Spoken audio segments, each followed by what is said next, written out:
Polar farad fish. இந்த fish வந்து முட்டை வச்சு குஞ்சு பொரிக்கக்கூடிய வகைகள். இந்த மீனை வளர்க்குறவங்களுக்கு எல்லாத்துக்குமே தெரியும். இது அழகாக ஒரு பைப்போ இல்லை ஒரு பாட்டோ, அதாவது மண்பானையோ எதாவது வச்சோம்னா உள்ளே போய் முட்டை வச்சு குஞ்சு பொரிக்கக்கூடிய ஒரு அற்புதமான ஒரு மீன் இனம். தாய்மை குணம் அதிகமாக இருக்கும். ஆனால் நிறைய நண்பர்கள் கேட்குறாங்க, இது முட்டை வைக்குது குஞ்சு பொரிக்குது, ஆனால் குஞ்சு அந்த சிக்கை வந்து நம்மளால் காப்பாற்ற முடியலை.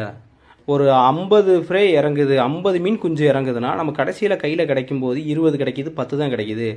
ரொம்ப பெருசாக நம்மளால் வளர்த்து கொண்டு வர முடியலை அப்படின்னு சொல்கிறாங்க. மேக்ஸிமம் வந்து போலார் பேரட்டை பொறுத்தளவுக்கு அதோடைய குட்டிகளுக்கு அதுவே உணவு கொடுத்துரும். ஒரு அளவுக்கு ஸ்டேஜுக்கு மேலே போகும்போது நம்ம வந்து ஆரோக்கியமான உணவுகள் நம்ம கொடுக்க வேண்டியதாக இருக்கும். அந்த உணவு நான் கொடுத்து வளர்க்கக்கூடிய உணவு என்னென்னா ஆர்டிமியா டீகேப்னு இருக்குது. அந்த ஆர்டிமியா டீகேப்பை நம்ம மீன் குஞ்சுகளுக்கு தண்ணியில் கலந்து அந்த சிரஞ்சில் எடுத்து நம்ம ஆர்டிமியா டீகேப்பை உணவாக கொடுக்கும் பொழுது மீன் குஞ்சுகளுடைய வளர்ச்சி வந்து அபரிவிதமாக இருக்கும், வேகமாக வளரும். அதே மாதிரி டெத் ரேஷியோ வந்து ரொம்ப குறையும். அதுக்கு அடுத்ததாக நான் கொடுக்கக்கூடிய உணவு வந்து மார்க்கெட்டில் கிடைக்கிது, அமேசான், ஃப்ளிப்கார்ட், மீன் கடைகள் எல்லாத்துலேயும் கிடைக்கிது. டெட்ரா பைட்ஸ் கம்ப்ளீட் அப்படின்னு ஒரு ஃபுட்டு இருக்குது.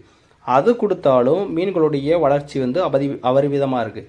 அது இல்லாமல் ஃபார்ம் ஃபுட்டு நான் வச்சுருக்கேன். அந்த ஃபார்ம் ஃபுட்டுமே நம்ம வந்து மீன் குஞ்சுகளுக்கு கொடுக்குறோம்.